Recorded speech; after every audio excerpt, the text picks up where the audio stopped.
जय हिंद। स्वागत है आप सभी का आपके अपने YouTube चैनल अमृत एकेडमी पे। हम लोग अपना सीटेड पेपर 2 के लिए मैथ और साइंस की प्रिपरेशन कर रहे हैं।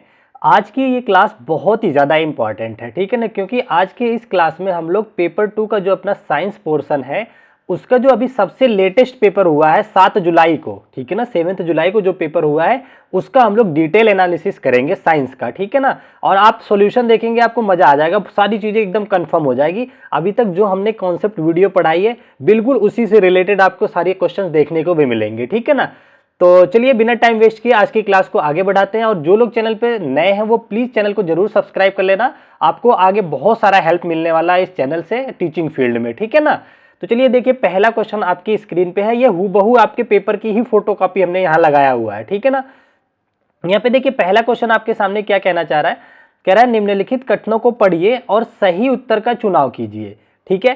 क्वेश्चन आपसे कह रहा है, अभिकथन कह रहा है क्या कि यह अनुशंसित है कि अम्ल को तनु बनाने के लिए जल में अम्ल डाला जाना चाहिए, ना कि अम्ल में जल, ठीक है। ये बात तो आप लोगों को भी पता होगी कि हमें जल में अम्ल डालना चाहिए। अगर जल की बकेट है तो उसमें धीरे धीरे करके अम्ल डालना चाहिए। क्यों? क्योंकि जो ये एसिड और वाटर की रिएक्शन होती है ना, बहुत ज्यादा हाई रिएक्टिव होती है, यहां से उष्मा बहुत तेजी से निकलती है, ठीक है ना।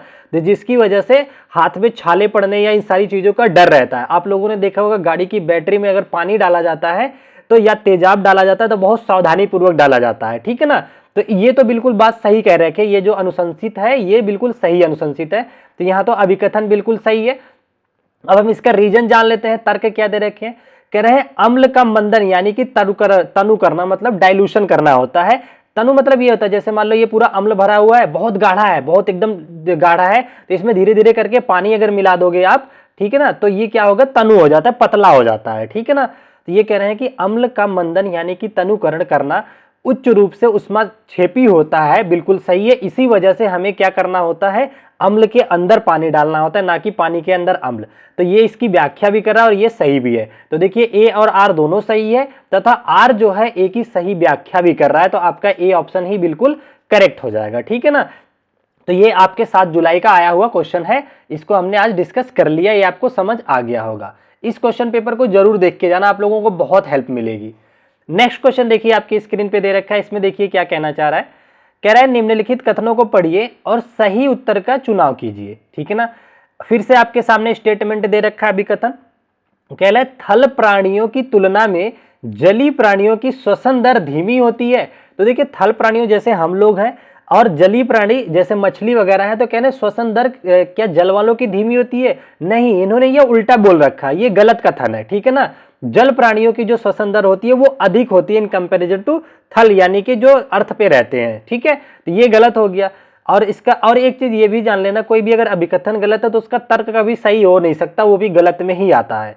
फिलहाल हम पढ़ लेते हैं, कह रहे जल में घुली हुई ऑक्सीजन की उच्च मात्रा जलीय प्राणियों के श्वसन दर को प्रभावित करती है, कोई प्रभावित नहीं करती है। तो ये भी इसका क्या है, गलत आंसर है। इसका जो करेक्ट आंसर था ये ए और आर दोनों ही गलत थे, ठीक है ना। और ये जो आंसर है पूरा आपके जो आंसर की आई थी ऑफिशियल आंसर की है, वहीं से आंसर मिलाया हुआ है, ठीक है ना। तो आपको बिल्कुल परेशान नहीं होना है कि इसका आंसर ये तो नहीं है, इसका आंसर वो तो नहीं है, ये घबराने की बात नहीं है, ठीक है। और मैं ऑप्शंस को बिल्कुल अच्छे से एक्सप्लेन भी कर दूंगा, आप सेटिस्फाई भी हो जाएंगे कि हाँ इसका आंसर ये होना भी चाहिए, ठीक है। देखिए एक बार एक और आपके सामने आ गया स्टेटमेंट बेस्ड क्वेश्चन, कह रहे सिनेमा हॉल और संगीत समारोह हॉल की छतें समानतया वक्रित होती हैं। आप लोगों ने देखा होगा जो सिनेमा हॉल होते हैं इस तरीके से बनाए जाते हैं, एकदम सीधा नहीं होती है, छतें क्या होती है, इस तरह से कर्व होती है। क्यों बनाई जाती है ऐसे कर्व? इसलिए बनाई जाती है कि यहाँ से अगर यहाँ से वायस टकराए तो सबके पास चली जाए, यहाँ से जाए तो इधर वालों के पास चली जाए, इधर से आए तो इधर चली जाए, यहाँ से आए तो इधर से चली जाए, ठीक है ना। तो इसलिए क्या होती है, ये वक्रकार बनाई जाती है छतों की, सिनेमा हॉलों की छतें। आप लोग थिएटर वगैरह में मूवी देखने गए होंगे तो आपको देखे होंगे कि इस तरीके से रहता है, बिल्कुल कढ़ाई जैसा, ठीक है ना। तो यहाँ तो स्टेटमेंट बिल्कुल सही कह रखा है इन्होंने, ठीक है, कोई दिक्कत नहीं है। कह रहे हैं कि वक्रित होने की सतह से टकराने के पश्चात ध्वनि तरंगे सभी दिशाओं में परावर्तित हो जाती हैं, बिल्कुल सही हो जाती है, इसीलिए इसे वक्रित बनाया भी जाता है। तो तर्क भी सही है और इसकी व्याख्या भी कर रहा है, ठीक है ना। तो यहाँ पे देखिए पहले ही ऑप्शन में दे रखा है ए और आर दोनों सही है, आर जो है ए की सही व्याख्या भी कर रहा है, ठीक है ना। तो आपका करेक्ट आंसर हो गया फर्स्ट ऑप्शन, समझ गए। चलिए आगे बढ़ते हैं अपने नेक्स्ट क्वेश्चन की तरफ। और आप लोगों के लिए मैंने मैराथन क्लासेस स्टार्ट कर दी है, एक एक मैराथन क्लास देख डालिएगा, आपका कॉन्फिडेंस लेवल बहुत बढ़ जाएगा, ठीक है ना। चलिए अगले क्वेश्चन को जरा ध्यान से देखिए, इसमें क्या कहना चाह रहा है। कह रहा है निम्नलिखित कथनों को पढ़िए और सही उत्तर का चुनाव कीजिए, ठीक है। अभी कथन पढ़ते हैं हम। कह रहा है एक तापदीप्त बल्ब का तंतु टंगस्टन का बना होता है। आप लोगों ने देखा होगा, बिल्कुल सही बात कह रखा है। बल्ब आप लोगों ने देखा होगा इस तरीके से होता है, ठीक है ना, इस तरीके से बल्ब होता है, इसमें टंगस्टन के वायर तंतु लगे होते हैं, ठीक है ना। जो क्या होता है, एक उच्च गलनांक और उच्च प्रतिरोध का होता है, जो कि जल करंट के जाने से यहाँ से लाइट प्रोड्यूस करने लग जाता है, इतनी हीट होता है, ठीक है ना। तो ये आप लोगों ने देख ही रखा होगा। तो ये टंगस्टन का होता है, ये अभिकथन तो बिल्कुल सही है, ठीक है ना। अब ये क्या कर रहे हैं, टंगस्टन का निम्न प्रतिरोध एवं उच्च गलनांक होता है, नहीं भैया ये गलत है, ठीक है ना। गलनांक कम होता है, आप लोग देखते होंगे कि अगर बहुत ज्यादा वो होता है बहुत जल्दी फ्यूज हो जाता है ये जो बल्ब होता है, ठीक है ना। तो यहाँ पे तर्क जो है ये गलत दे रखा है, टंगस्टन निम्न प्रतिरोध का नहीं होता बल्कि हाई प्रतिरोध होता है, तभी यहाँ से करंट जा नहीं पाती है। आप लोगों ने देखा होगा ना, अगर प्रतिरोध बहुत ज्यादा हो जाए तो केवल गर्मी भी प्रोड्यूस करेगा, मतलब लाइट प्रोड्यूस करने लग जाएगा, करंट ज्यादा तेजी से नहीं बहेगी, वहीं इकट्ठा होकर के प्रोड्यूस करती है, ठीक है ना। तो यहाँ पे रीजन जो है इसका गलत दे रखा है, तो ए आर दोनों सही है, ए आर दोनों सही नहीं है, परंतु ये गलत हो गया, ए सही परंतु आर गलत है, तो आपका थर्ड ऑप्शन बिल्कुल करेक्ट हो जाएगा, ठीक है ना। तो इस तरीके से आपको क्वेश्चन अटेम्प्ट करने हैं।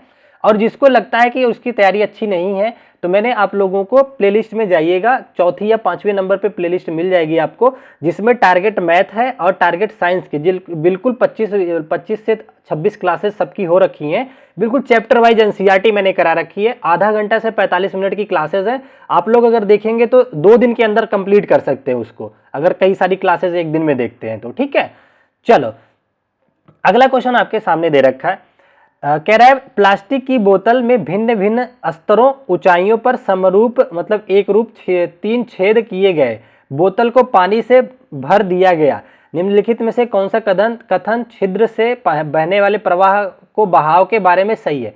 ये देखिए अभी कल के ही जो आप लोगों को माइंड मैप कराया था मैंने, उसमें भी बताया था, ठीक है ना, कि अगर आपके सामने मान लो एक बोतल है, ये रहा आपसे पानी से भरा हुआ बोतल, तो बोतल क्या करता है, इसके अंदर ये हर जगह का सेम प्रेशर लगाता है, मतलब सॉरी बोतल की सारी दीवारों पे प्रेशर अप्लाई करता है, ठीक है ना, चारों तरफ प्रेशर अप्लाई करता है।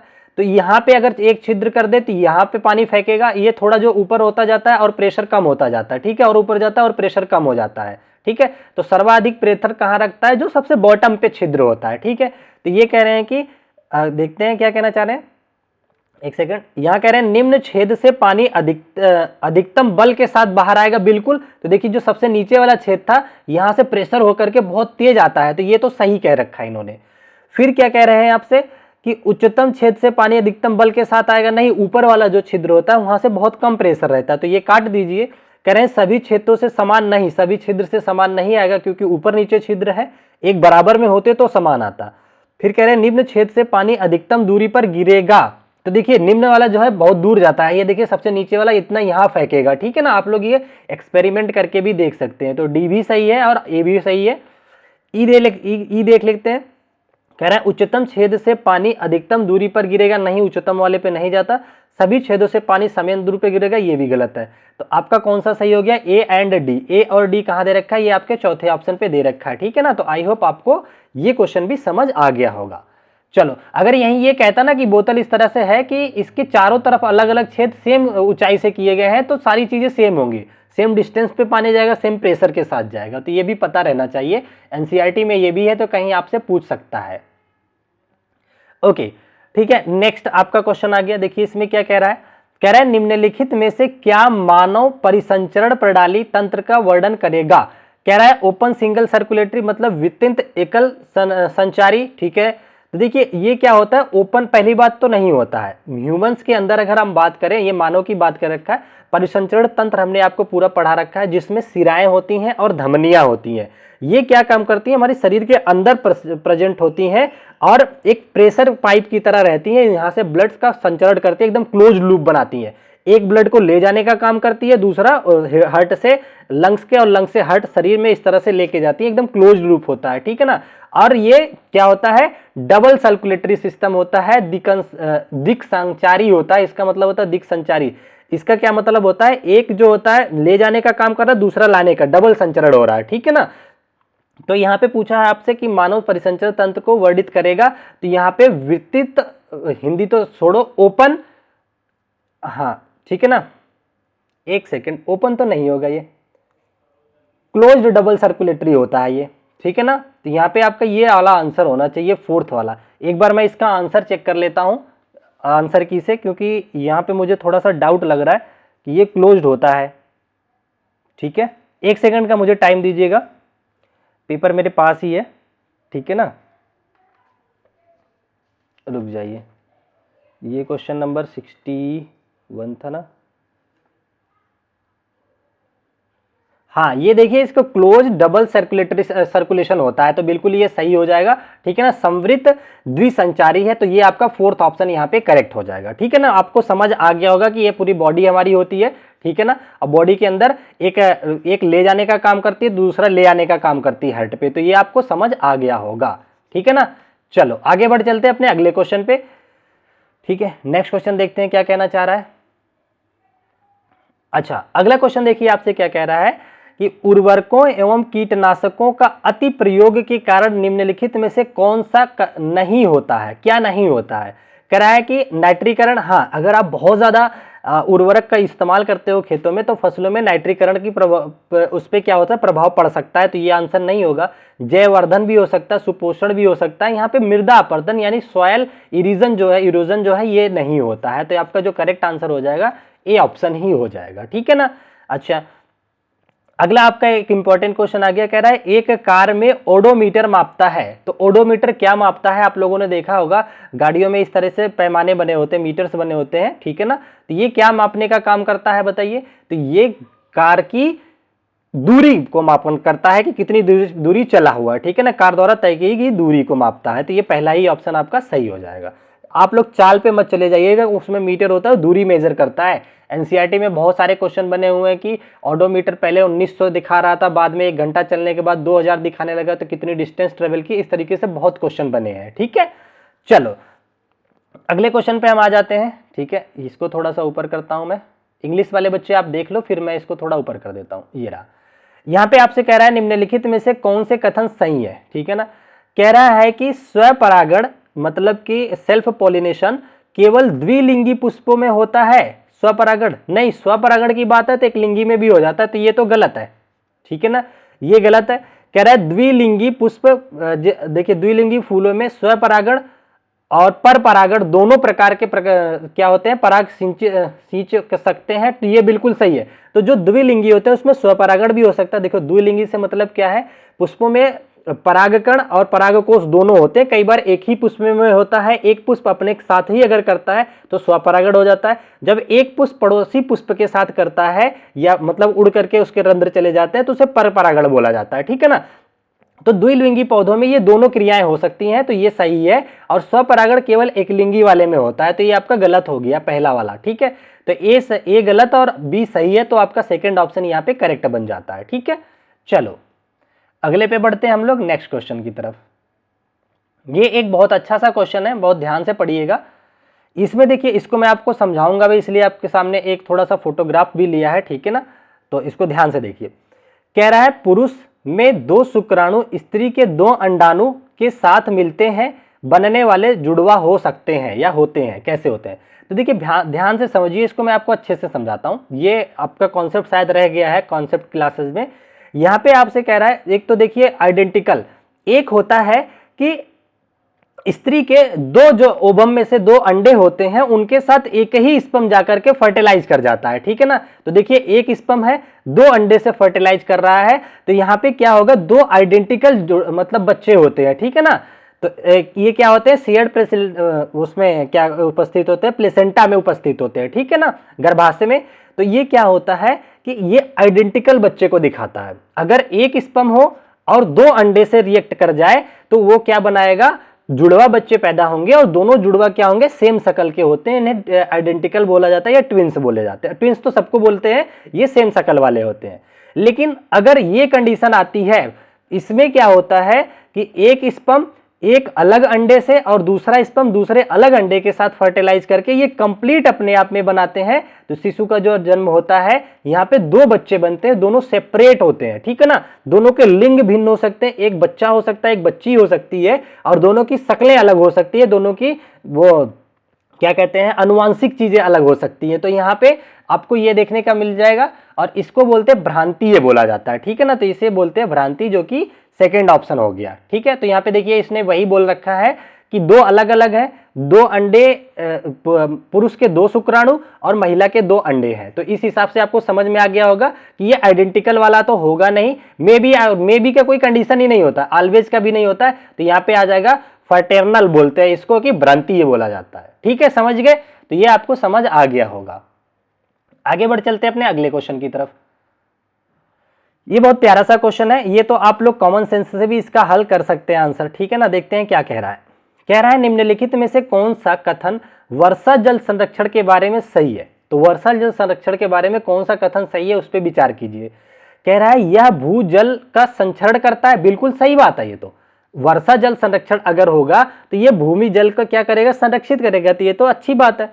दूसरा कह रहे हैं कि यह अस्थाई अपलावन को कम करता है, ठीक है ना। लोकल फ्लोडिंग मतलब अगर आप जल का संरक्षण कर लेंगे तो आजू बाजू में जो गड्ढे में पानी खड़ा हो जाता है या थोड़ी बहुत छोटी मोटी बाढ़ आने की संभावनाएं आती हैं तो वो सब कम हो जाती है। तो ये भी सही बात है, तो ये भी आंसर सही है आपका। कह रहा है यह जल निकास संबंधी समस्याएं उत्पन्न करता है, ये गलत है। जल निकासी की समस्या क्यों उत्पन्न करेगा, अगर आप पानी संरक्षण कर रहे हैं अपने यहाँ गड्ढे वगैरह बना करके, तो जल निकासी की कहाँ प्रॉब्लम आ गई, ठीक है ना। तो जहां जहां सी है वो आंसर नहीं होगा, ये नहीं होगा, यहाँ भी नहीं होगा और यहाँ पे भी नहीं होगा। तो ये तो तीन ऑप्शन ऐसे ही कट गए आपके, क्या हो गए, करेक्ट आंसर जो हो गया आपका केवल एक ही बचा है, तो ये आपका करेक्ट हो जाएगा। इसके उपयोग से फसलों की सिंचाई की जा सकती है, तो बिल्कुल की जा सकती है, तो ए बी डी जो है आपका करेक्ट आंसर हो जाएगा, ठीक है ना। तो आई होप आपको क्वेश्चन समझ आ रहे होंगे और आप अच्छे से चीजें रिलेट कर पा रहे होंगे, आपको लग रहा होगा, कॉन्फिडेंस बढ़ रहा होगा कि पेपर अगर ऐसा आएगा तो हम लोग कर पाएंगे, ठीक है ना। चलो नेक्स्ट क्वेश्चन को ध्यान से देखिए। कह रहा है निम्नलिखित में से कौन सा जांच पड़ताल की तरह विज्ञान को चित्रित करता है। ये एक देखिए, वैसे मैंने सोचा था कि आप लोगों को केवल जो थ्योरी पोर्शन है उसको कराऊंगा, पेडागोजी वाला जो है एक नेक्स्ट सेशन लूंगा जिसमें पेडागोजी की, क्योंकि पेडागोजी में एक पेपर में 10 ही क्वेश्चन होते हैं, तो मैं सोचा था 3-4 पेपर को इकट्ठा करके कराऊंगा। चलो एक क्वेश्चन आ गया तो इसको मैं बता देता हूँ। कह रहा है कि जांच पड़ताल का मतलब होता है एक ऐसा क्वेश्चन बच्चे के सामने आए जिसमें वो क्वेश्चन रख सके, टीचर के सामने क्वेश्चनिंग कर सके, ठीक है ना। तो यहाँ पे सारे एग्जाम्पल में ये वाला सही है। चने के बीज को अंकुरण की दर को प्रभावित करने वाले कारकों का अन्वेषण करना। यहाँ बच्चे के दिमाग में बातें चलेंगी कि सर जो है कि एक चना में से छोटे अंकुरित क्यों हुए, एक में बड़ा क्यों हुआ, एक चने की साइज क्यों बढ़ गया, एक का कम क्यों रह गया। इस तरीके से जांच पड़ताल की काफी चीजें उसके माइंड में जन्म लेंगी, ठीक है ना। फिलहाल ये क्वेश्चन हम फिर से लेंगे आप लोगों को जब पेडागोजी वाला पार्ट लेके आऊंगा तो, ठीक है ना। नेक्स्ट क्वेश्चन पे आ जाते हैं। देखिए कह रहा है नीचे दिए गए कथनों को पढ़िए और सही उत्तर का चुनाव कीजिए। कह रहे प्रकाश संश्लेषण उष्मा शोषी अभिक्रिया होती है, ठीक है ना। तो आपको ये जानना है, आप लोगों को मैंने प्रकाश संश्लेषण पढ़ा रखा है। प्रकाश संश्लेषण में क्या होता है, यानी कि फोटोसिंथेसिस। इसमें क्या होता है, प्रकाश लाइट की उपस्थिति में पौधों के अंदर जो क्लोरोफिल पाया जाता है उसकी प्रेजेंस में क्या होता है, पौधे अपना भोजन बनाते हैं, ठीक है ना। और वाटर जो होते हैं जड़ों के माध्यम से लेते हैं और सनलाइट से ऊर्जा लेते हैं, ठीक है। तो ये जब ऊर्जा बाहर से ले रहे हैं इसका मतलब वो उष्मा शोषी हुए, क्योंकि उष्मा तो ग्रहण कर रहे हैं बाहर से ना, तो उष्मा शोषी हो गए। तो ये यही कह रहे हैं प्रकाश संश्लेषण उष्मा शोषी अभिक्रिया है, तो बिल्कुल सही बात कह रहा है, ठीक है ना। तो कोई दिक्कत नहीं है। कह रहे श्वसन उष्मा क्षेपी अभिक्रिया है, बिल्कुल ये सही बात है। जब श्वसन होता है तो श्वसन के दौरान अंदर जो फूड न्यूट्रिशियंस होते हैं वो बर्न करते हैं, जलते हैं, और जलने के बाद हमें ऊर्जा मिलती है। ऊर्जा के साथ साथ क्या होती है, बाहर ऊर्जा निकलती है, तो उसमें क्षेपी हो गया, ठीक है ना। तो ये भी बिल्कुल आपका सही है। तो ए और S1 और S2 बोथ आर क्या हो जाएगा आपका, ट्रू हो जाएगा। ए और बी, S1 और S2 दोनों सही है, तो ये पहले ही ऑप्शन पे दे रखा था, ठीक है ना। तो ये आपका बिल्कुल सही हो जाएगा, समझ गए। तो ये आई थिंक आपको अच्छे से क्लियर हो पा रही होंगी चीजें, ये हमने आपको थ्योरी पोर्शन में भी करा रखा है। एक बहुत ही ज्यादा इंपॉर्टेंट क्वेश्चन आपके सामने है, ये मैं बार बार कराता हूं। इंग्लिश बदले बच्चे यहाँ पे देख लो, आप स्क्रीनशॉट लेना हो ले लीजिए। अब मैं आपको यहाँ पे अच्छे से समझा देता हूँ, ठीक है ना। यहाँ पे देखिए क्या कह रहा है कि निम्नलिखित सारणियों में विभिन्न सूचकों के डाले जाने पर अम्ल और क्षार में होने वाले रंग परिवर्तन को चित्रित करना है, ठीक है ना। ये पे आपके सूचक हो गए। अम्ल में होने वाले क्या परिवर्तन है और क्षार में क्या होंगे। तो मैंने आपको बताया है कि अगर हल्दी एक सूचक होती है यानी कि टर्मरिक, जब इसे आप एसिड में डालते हो तो कोई परिवर्तन नहीं होता है, लेकिन वहीं जब आप बेस में डालते हो तो ये पेन जैसे लिख रहा हूं इस कलर का कलर आ जाता है, मतलब ईंटे की तरह भूरा रंग आ जाता है, ठीक है ना। तो इसका मतलब जो है ए आपका होना चाहिए, मतलब ईंट के रंग का भूरा होना चाहिए। तो रक्ताभ भूरा यहां पे दे रखा है, ये पीला काट दो, रक्ताभ भूरा यहां दे रखा है, ये पीला काट दो। तो दो ऑप्शन कट गए, आपका आंसर या तो ए होगा या तो सी थर्ड होगा, ठीक है ना। ये हो गया। दूसरा कह रहे चाइना रोज, मैंने चाइना रोज भी बहुत बार पढ़ा रखा है। तो देखिए चाइना रोज क्या होता है, अम्लीय माध्यम में तो गहरा गुलाबी रंग देता है, ठीक है ना। और क्षारी, देखिए कई बार इसको लिपस्टिक के कलर के लिए भी कुछ बच्चे याद कर लेते हैं, वैसे ही बोल दे रहा हूं ताकि आपको ये माइंड में रहे, ये क्वेश्चन पूछा जाएगा, ठीक है ना। तो अम्ल में क्या होता है, जो गहरा गुलाबी रंग का आता है, ये याद रख लो, ठीक है। चलो अगला कह रहे हैं क्षार में होने वाले क्या परिवर्तन होता है, ये हरे रंग का हो जाता है। कैसा हो जाता है, हरा रंग देता है, ठीक है। तो इसको चेक कर लेते हैं, बी कहाँ हरा है, बी यहाँ पे हरा दे रखा है। इस वाले में बी को गुलाबी बना दिया तो ये भी कट गया, आपका एक ही ऑप्शन बचा, आप ऑप्शन से भी एलिमिनेट कर सकते हैं। बाकी आगे भी देख लेते हैं। फिनोल्फ्थालीन का रंग कैसा हो जाता है, अम्लीय माध्यम में फिनोल्फ्थालीन रंगहीन होता है और क्षारीय माध्यम में गुलाबी हो जाता है। और क्या मिथिल ऑरेंज जो होता है ये कैसा दे देता है, ये नारंगी रंग देता है, मतलब ऑरेंज कलर का ही, और क्षार में क्या देता है, गुलाबी देता है। तो ये आपका पहला ही ऑप्शन बिल्कुल करेक्ट है, तो आप आंसर मार्क कर सकते हैं, ठीक है ना। यहाँ पे ए पे भी आप यहाँ पे लगा लीजिए, ठीक है ना। तो यहां तक आपको समझ आ गया है। देखिए ये सूचकांक से आपको एक क्वेश्चन जरूर देखने को मिलेगा, तो अच्छे से तैयार कर लेना, ठीक है, किसी के पास वो ना रह जाए कि हमारा नहीं हुआ इसका। चलो अगला देखिए क्या कह रहा है, कह रहा है ज्वाला का रंग निर्भर करता है। पहले मैं बता दूं ज्वलन वगैरह का चैप्टर जो है क्लास 7th की एनसीईआरटी में है आपके, ठीक है ना। तो ये मैंने आपको कॉन्सेप्ट भी पढ़ाया है। तो ज्वलन का जो रंग होता है वो किस किस बातों पे निर्भर करता है मैं बताऊं, तो दहन पदार्थ की प्रकृति पर भी निर्भर करता है। पदार्थ कैसा बना हुआ है, किस किस प्रकृति का है, उसके बनने की प्रकृति पे भी निर्भर करता है ज्वाला का रंग। तो ये भी सही है। ऑक्सीजन की आपूर्ति पे भी आप देखोगे कि अगर कभी आप आग जलाओ और ऑक्सीजन वहां पे कम हो, एयर कम हो, तो आप देखोगे बहुत सारे धुआं और कालिख निकलता है। लेकिन ऑक्सीजन भरपूर मात्रा में हो तो फ्लेम जो होता है एकदम चमकीला, और ज्यादातर कभी कभी क्या हो जाता है, हरे रंग का निकलने लग जाता है, ठीक है ना। तो ये आपको पता होना चाहिए। तो ज्वलन के रंग को ये भी प्रभावित करता है। आसपास के तापमान पर, तो देखिए वैसे तो ये भी प्रभावित करता है, इसकी वजह से भी चेंज होता है, लेकिन यहाँ पे आपको केवल दो ही ऑप्शन सेलेक्ट करने हैं, तो आपको ए और बी सेलेक्ट करना था। ए और बी आपके करेक्ट आंसर हो जाएंगे। वैसे इसका भी फर्क पड़ता है। एक सेकंड में थोड़ा सा चार्जर लगा दूं, लैपटॉप जो है डिस्चार्ज हो गया, सॉरी मैंने ध्यान नहीं दिया था चार्जर लगाना, सॉरी टू इंटरप्ट, बस एक सेकंड का काम है। ठीक है हो गया। ये बात समझ गए आप लोग कि यहाँ पे ए और बी सही है। वैसे सही सी भी है, लेकिन कोई ऑप्शन ही नहीं मिलेगा, तो आपको पहले दो को ही प्रायोरिटी देनी पड़ेगी, ठीक है ना। तो आपको आई थिंक आपका आंसर समझ में आ गया होगा। चलो आगे बढ़ते हैं नेक्स्ट क्वेश्चन की तरफ। यहां पे देखिए आपका नेक्स्ट क्वेश्चन क्या दे रखा है, ये थोड़ा सा ऊपर करता हूं मैं तब आपको पूरा दिखेगा। हाँ देखिए यहां पे आपसे कह रहा है कि निम्नलिखित में से कौन से कारक पृथ्वी पर पवनों यानी कि एयर के जनन एवं बहाव के लिए उत्तरदायी है। तो मैं आपको ये बता दूं कि पृथ्वी पर हवाएं क्यों चलती हैं, इसके कई सारे कारण हैं।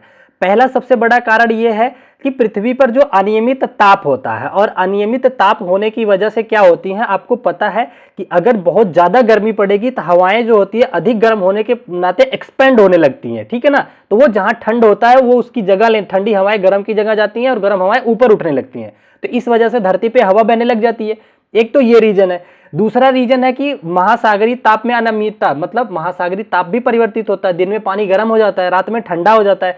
तो जब ठंडा हो जाता है, जब गर्म होता है तो वहां की एयर जो है गर्म होकर के ऊपर उठ जाती है, लेकिन जब ठंडा होता है तो स्थल की हवाएं उसको छेकने के लिए उस जगह को वहां पे पहुंच जाती हैं। तो इस तरीके से हवाएं बहने लग जाती हैं, ठीक है ना। तो ये दोनों रीजन हो गए। तीसरा रीजन इसका ये होता है कि पृथ्वी अगर जब घूर्णन करती है, घूर्णन करने के बाद घूर्णन करने की वजह से क्या होता है कि कोरियोलिसिस बल का एक निर्माण होता है, जिसकी वजह से क्या होती है, ध्रुवों पर क्या होती है, वायु प्रवाहित होने लग जाती है। वैसे ये हाई लेवल हो गया है, ये आपके लेवल पे नहीं पूछेगा, आपके आंसर के हिसाब से मैं बता देता हूं। यहां पे कह रहा है देखिए पृथ्वी का अनियमित परिवर्तित ताप, ठीक है, तपन परिवर्तन की वजह से होता है, तो ये तो सही है, यहाँ पे कोई दिक्कत नहीं है। कह रहा है महासागरों का अनियमित ताप, बिल्कुल इसकी वजह से भी हवाएं चलती हैं, बहाव होता है।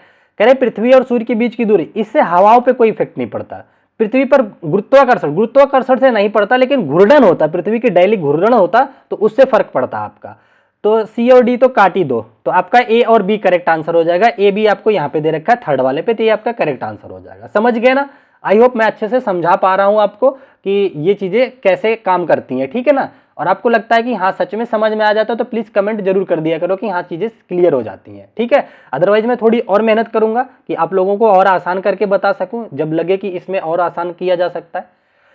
ये एक केमिस्ट्री का क्वेश्चन आया हुआ था आपके सामने। इसमें पूछा गया था कि ए परमाणु क्रमांक 13 है, ए कोई एटम है जिसका परमाणु क्रमांक 13 है, बी का परमाणु क्रमांक 17 है, तो ए और बी से निर्मित यौगिक का रासायनिक सूत्र क्या होगा। सिंपल सा जानो रासायनिक सूत्र बनता कैसे है। जैसे देखो ये ए है, इसका परमाणु क्रमांक 13 है तो यहां रख दो, ठीक है ना। बी है, इसका परमाणु क्रमांक कितना है, 17 है, यहां रख दो। आप लोगों ने बचपन से ही मतलब स्कूल टाइम में ये सीखा होगा कि इलेक्ट्रॉनिक कॉन्फ़िगरेशन 13 का करोगे तो 2 8 और 3 हो जाएगा, 17 का करोगे तो 2 8 और 7 हो जाएगा। ये इलेक्ट्रॉनिक कॉन्फ़िगरेशन हो जाता है। और आपको पता है कि दुनिया का कोई भी एटम अपने आप को ऑक्टेट में रखना चाहता है, अपना आखिरी कोष में 8 इलेक्ट्रॉन रखना चाहता है। तो ये देखो, ये अगर इसको 8 बनाना चाहेगा तो इसको 5 उधार लेना पड़ेगा, या फिर ये क्या करे, ये 3 को त्याग के यहां बना ले। तो जब ये बताओ 3 त्यागना आसान है कि 5 उधार लेना, तो आप कहोगे कि सर 3 त्याग दीजिए। तो जब ये 3 त्याग देगा तो ये अपने ऊपर क्या बना लेगा, a+3 बना लेगा। ये 3 बार प्लस बना लेता है और ये देखो 7 तक पहुंच गया। इसको 1 की जरूरत है, या तो ये 1 किसी से ले ले या किसी को 7 दे दे, तो आसान होगा इसके लिए 1 ले लेना। तो ये 1 ले लेगा, जब किसी से लेते हैं तो कर्ज चढ़ जाता है, तो माइनस साइन आ जाता है, ठीक है ना। अब देखो फार्मूला कैसे बनता है। फार्मूला बहुत आसान होता है बनाना। इसके नंबर ऑफ जो आयंस है और इसके नंबर ऑफ आयंस को चेंज कर दो। यहाँ पे 1 आयंस है तो इसके नीचे केवल A1 लिख दो, ठीक है ना। और इसके 3 आयन है तो इसके साथ जोड़ के लिख दो, बी के साथ बी और यहाँ पे 3 लिख दो। तो फार्मूला आपका बनके तैयार हो जाता है क्या, AB3, ठीक है ना। ए के साथ 1 लिखो या मत लिखो कोई बात नहीं है, 1 को नहीं लिखा जाता है, दिखता नहीं है, वो अज्यूम किया जाता है। तो आपका जो फार्मूला होगा AB3 बन जाएगा। AB3 देखिए कहां दे रखा है, AB3 ये सेकंड पे दे रखा है, यही आपका करेक्ट आंसर बन जाएगा। आई होप आपको चीजें समझ आ गई होंगी कैसे फार्मूला बनता है। आपको फिर से ऐसा क्वेश्चन देखने को मिल सकता है 14 दिसंबर को, ठीक है ना। ये रहा आपका अगला क्वेश्चन। इसमें देखिए क्या कहना चाह रहा है, कह रहा है निम्नलिखित में से कौन सा कथन ताप के चालन के बारे में सही नहीं है। चालन क्या होती है, देखिए जब तापमान हाई होता है, अगर मान लो ये लोहे की छड़ है अपने पास, यहाँ का तापमान अधिक है तो ये चालन विधि द्वारा एक कण दूसरे को ट्रांसफर कर करके पूरे लोहे को गर्म कर देते हैं, इसी को बोला जाता है चालन, ठीक है ना। तो यहाँ पे कह रहे हैं कि क्या सही है, तो चालन देखिए ठोस में भी होता है, द्रव में भी होता है और गैस में भी होता है, तीनों में चालन की क्रिया होती है, ठीक है ना। तो ये आपको पता होना चाहिए। इसमें कह रहे हैं कि द्रवों की तुलना में ठोस वस्तु में चालन तीव्र होता है, तो बिल्कुल सही बात है, तो ये आंसर नहीं होगा। ठोस में ज्यादा, क्योंकि देखो ठोस के कण जो होते हैं वो पास पास होते हैं, तो यहां से चालन जल्दी जल्दी हो जाता है। द्रव में थोड़ा और कम होता है, गैस में थोड़ा और कम होता है, ठीक है ना, पर होता सब में है। कह रहे उष्मा के प्रवाह के लिए दोनों वस्तुओं को एक दूसरे के संपर्क में होना चाहिए, ऐसा जरूरी है, बिल्कुल सही बात है। आप टच करोगे तभी तो, जैसे ये लोहे का छड़ आपस में जुड़े होते तभी तो यहाँ से उष्मा जाती है, तो ये भी सही है, तो ये भी आंसर नहीं होगा। कह रहे गैसों में चालन नहीं होता है, गलत बात है, गैसों में चालन होता है, जो गलत है वही सही है यहाँ पे, ठीक है ना। गैसों में चालन होता है, मैंने बताया ना कि ठोस द्रव गैस तीनों में चालन होता है। यहाँ कह रहे हैं सभी पदार्थ उष्मा को स्वयं के समान प्रकार के प्रवाहित होने में अनुमति देते हैं, ठीक, ऐसा नहीं है, स्वयं के प्रकार के ही देखे, मतलब एक सेकंड, सभी पदार्थ उष्मा को स्वयं से तापमान समान प्रकार की प्रवाहित होने की अनुमति नहीं देते, ये गलत बात है, देते हैं, ठीक है ना। तो ये गलत है, तो एक सेकंड, ये सही है, सही है, तो ये आंसर नहीं होगा, ठीक है ना। इसका फिलहाल आंसर तो यही था। यहाँ पे कह रहे हैं अनुमति नहीं देते हैं, ये तो सही बात तो कह रहे हैं कि समान प्रकार से प्रवाहित होने, अलग अलग पदार्थ की अलग अलग क्षमता होती है, सब एक जैसा अनुमति थोड़ी दे देंगे, ठीक है ना। चलो, तो ये नहीं लिख दिया, इस वजह से ये सही हो गया। आगे बढ़ते हैं अगले क्वेश्चन पे। एक चीज मैंने आप लोगों के साथ चर्चा किया था क्लासरूम में, पिछले जो लेक्चर्स हुए हैं, कि जिसका घनत्व तो अधिक होता है वो नीचे तैरता है और जिसका घनत्व तो कम होता है वो उसके ऊपर तैरता है। कम घनत्व वाली वस्तु हमेशा ऊपर तैरती है, ठीक है ना। तो यहाँ पे एक क्वेश्चन है आपके सामने, कह रहा है कि एक वस्तु को जब द्रव ए में डाला जाता है, द्रव ए में एक, देखिए आपके सामने एक ये ए द्रव है, एक द्रव बी है, ठीक है ना। एक वस्तु को जब द्रव ए में डाला जाता है तब वह द्रव के बाहर अपने आयतन का 1/4 भाग के साथ तैरती है, मतलब 1/4 भाग तैर रहा है, बाकी सारा डूब गया है, ठीक है ना। अच्छा, तथा जब द्रव बी में डाला जाता है तब वह द्रव के बाहर अपना आयतन का 3/4 भाग से तैरता है, ठीक है, 3/4 से तैर रहा है, तो भाग से तैरता है। निम्नलिखित में से कौन सा कथन सही है? तो देखो इसमें 3/4 भाग तैर रहा है, इसमें 1/4 भाग तैर रहा है, ठीक है ना। तो इसका जो घनत्व हो गया, जो ज्यादा भाग तैर रहा है उसका घनत्व तो अधिक होगा, तब जाकर के इसमें कम घनत्व होगा। इसमें कम घनत्व होगा इसलिए 1/4 ही तैर रहा है, लेकिन इसके घनत्व तो ज्यादा है इसलिए 3/4, ये डूबने ही नहीं दे रहा है 3/4 वाले को, ठीक है ना। तो ये आपको पता होना चाहिए। तो बी का घनत्व तो ए से अधिक होगा, तो द्रव बी का घनत्व तो द्रव ए से अधिक होगा, क्योंकि वस्तु सेम है। तो द्रव बी का घनत्व तो द्रव ए के घनत्व से अधिक है, तो यहाँ पे जो है थर्ड ऑप्शन ही करेक्ट हो जाएगा। कई बार आपको क्वेश्चन जो है घनत्व तो दे देगा कि एक मक्के का तेल है, इसका घनत्व 8500 है, और सरसों सूरजमुखी का तेल है, इसका घनत्व कुछ 1300 है। इस तरह से दे करके भी क्वेश्चन ये बनाता है, तो आपको पता होना चाहिए, ठीक है ना। यहां तक आ गए आप लोग। अगले क्वेश्चन पे आ जाते हैं। मैं थोड़ा सा पानी पीना चाहूंगा, आप लोग इसको जरा पढ़िए क्या कह रहा है।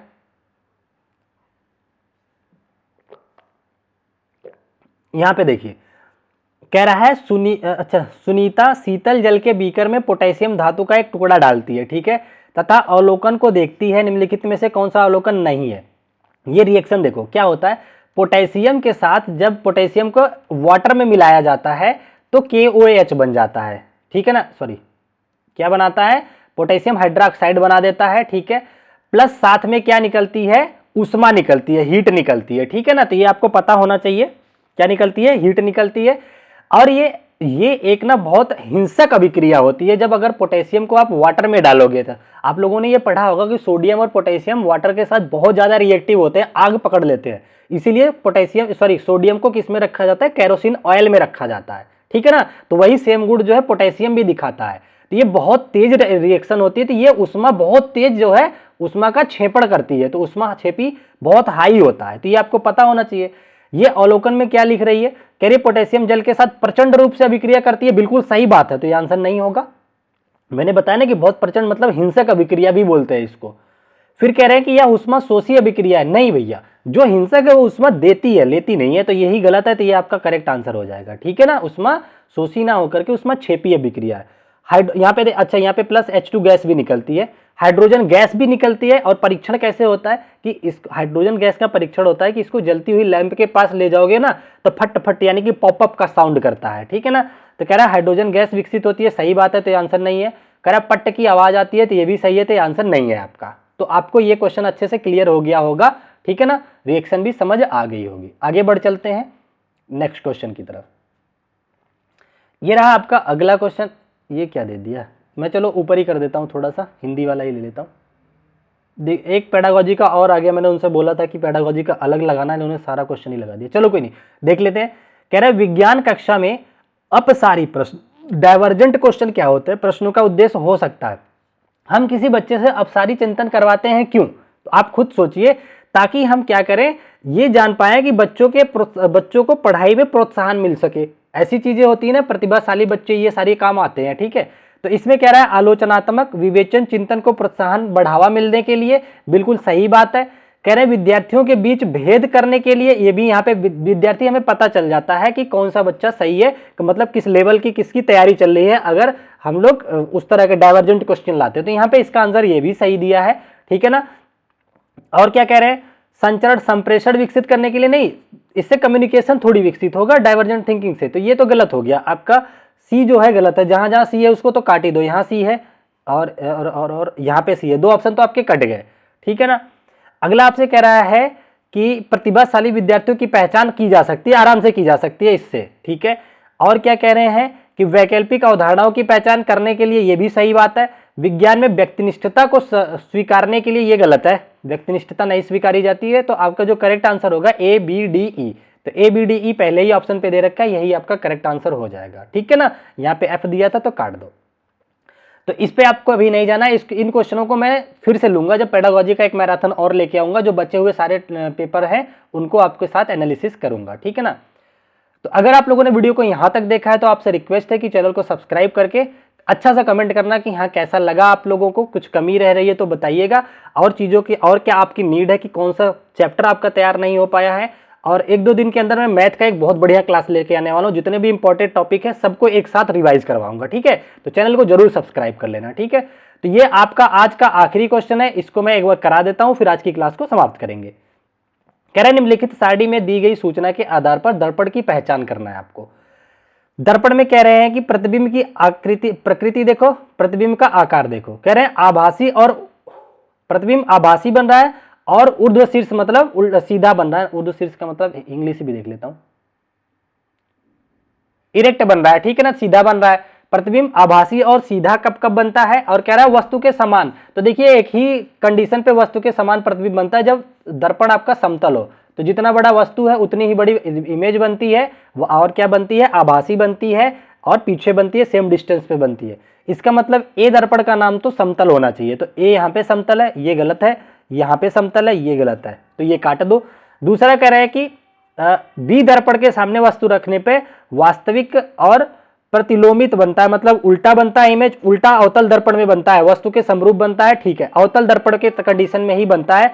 तो अवतल दर्पण आपका यहाँ पे अवमुख दे रखा है, तो ये काट दो। तो यहाँ पे देखिए अवतल दर्पण दे रखा है, तो ये सही है आपका। तीनों ऑप्शन कट के केवल थर्ड ऑप्शन आपका करेक्ट हो जाएगा। आप ऑप्शन एलिमिनेट भी कर सकते हैं, ठीक है ना। तो बाकी आप मैच करा सकते हैं। जिनको इंग्लिश वाला पार्ट देखना है यहाँ का, ये आप इंग्लिश वाले को देख सकते हैं, ठीक है ना।